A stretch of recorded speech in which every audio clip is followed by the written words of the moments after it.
Well, we are learning more about Toys R Us's future in Canada.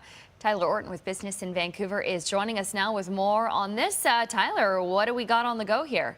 Well, it looks like there's some good news for those 82 stores that are based here in Canada. They have a potential buyer at this point, and that's really because Toys R Us had to cancel a planned auction for their branch of Canadian stores up here. This is the parent company that saw that no other qualified bidders came forward except for Toronto-based Fairfax Financial Holdings.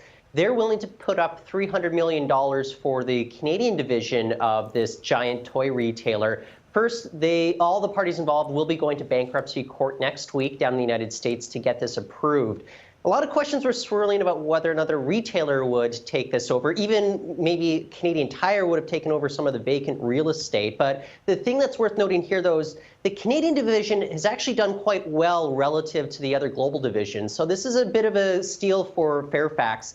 They're going to be looking into it, whether there's potential for generating even growth with the company. I would say this, there's no clear sense about whether they'd ever make a play for any of the other global operations that have been not doing so well at this point.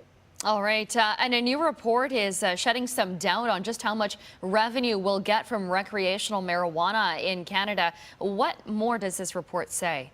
Well, the parliamentary budget officer is telling us that Ottawa is poised to rake in $175 million from cannabis taxes by fiscal 2022-2023. Now, the Liberal government had earlier estimated that it would be about $220 million. So that's actually a big difference there. That's a gap of $45 million in revenue expected to be brought in through taxation of legalized recreational cannabis. And it's been a testy subject for all parties involved. Recall the provinces had to make a really strong push to split tax revenues 50-50 since they'd be taking on the burden of implementation here. And also keep in mind that the federal government, they had set a $100 million tax cap on revenue coming in because for the first 2 years of implementation as well. So that's limiting the amount of revenue coming in.